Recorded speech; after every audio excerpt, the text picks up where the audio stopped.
Guys, gimana jadinya ya kalau makanan zaman dahulu kala kembali dibuat? Seperti apa bentuknya? Atau bahkan rasanya?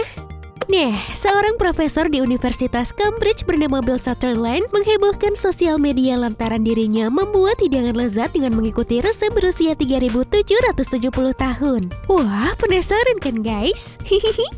Bill ini memasak makanan Babilonia dengan resep tertua yang diukir pada tablet Mesopotamia kuno yang berasal dari tahun 1750 sebelum Masehi. Resep itu didapatkannya dari seorang ahli budaya Mesopotamia bernama Maudi Al-Rashid yang kemudian diterjemahkan dalam bahasa Inggris dan ditulis menjadi sebuah buku resep.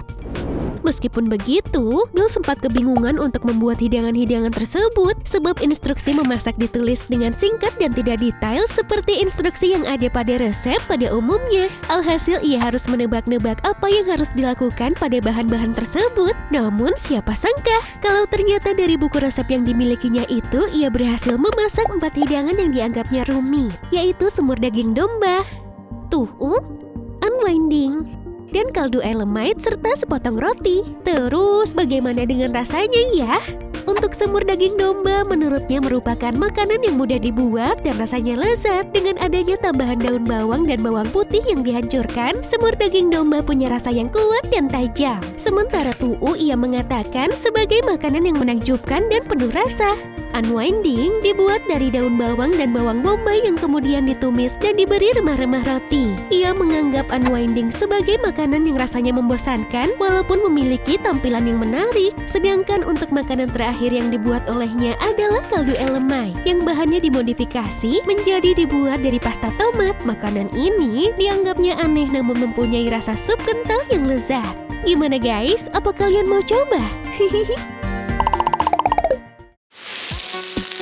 Koki yang satu ini juga nggak mau kalah guys. Seorang koki, sejarawan, dan spesialis makanan Inggris bernama Paul Coachman sukses membuat suatu masakan dari resep abad ke-18 loh. Ia mengetahui resep masakan ini ketika seorang pria bernama Lucinda Ganderton datang dari London untuk menemuinya di Brighton, Inggris. Saat itu, Ganderton memberikan temuannya yaitu sebuah buku masak manuskrip tahun 1830-an kepada Coachman. Di dalam buku itu terdapat kurang lebih 150 halaman berisikan lusinan resep mulai dari saus tomat hingga obat wabah yang ditulis dalam tulisan tangan beberapa orang yang berbeda. Beberapa penulis menuliskan bahwa buku resep itu mulai ditulis pada tahun 1780 dan selesai ditulis tahun 1831.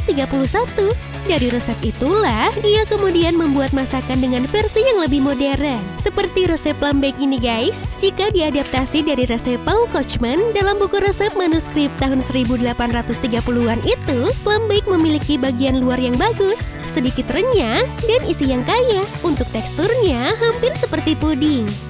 Diketahui kalau buku resep itu berisi resep dalam ejaan-ejaan kuno. Untuk resep kue dan kue kering tentunya membutuhkan oven canggih dan rempah-rempah mahal.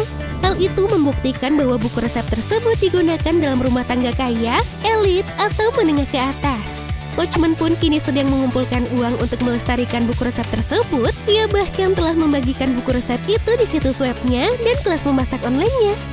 Meskipun begitu, sebagian besar buku masak manuskrip yang masih ada seperti ini seharusnya sulit untuk diakses, baik disimpan dengan penggunaan terbatas atau tanpa katalog yang tepat di perpustakaan dan museum, atau bahkan milik kolektor pribadi. Bisa dikatakan jika buku resep penemuan Ganderton ini sangat tidak terduga guys. Seorang wanita bernama Farrell Monaco juga memutuskan untuk kembali membuat makanan berusia 79 Masehi. Ide membuat makanan ini awalnya tertanam dalam benak Farrell ketika ia menjadi sukarelawan di situs arkeologi Pompei. Ketika itu, ia melihat lusinan roti yang dikenal sebagai Panis Quadratus terkarbonasi oleh aliran piroklastik akibat letusan Gunung Vesuvius. Karena penasaran, Monaco akhirnya mencoba untuk menciptakan kembali roti Panis Quadratus dengan menggunakan remah-remah berdasarkan bukti yang tersedia, serta mengundang juru masak modern, tukang roti, dan pencicip makanan untuk mewujudkannya. Dengan sedikit imajinasi, beberapa kali ia harus mengotak-atik bahan tersebut terutama jika sulit diketahui. Ia membuat resep yang menggabungkan tepung terigu dan tepung gandum utuh, di mana keduanya merupakan makanan pokok klasik. Bahkan Monaco sengaja melewatkan beberapa elemen dari proses produksi kuno karena detailnya agak kabur. Untuk mencetak roti menjadi beberapa bagian, ia menggunakan pisau dan meniru bentuk roti berkarbonasi yang ia temukan. Sampai pada akhirnya, ia pun berhasil tuh membuat roti panes quadratus tersebut. Makanan mana nih guys yang mau kalian coba juga? Berikan pendapat kalian di kolom komentar ya. Jangan lupa like and share video ini ke teman-teman kalian. Terima kasih sudah menonton dan sampai jumpa.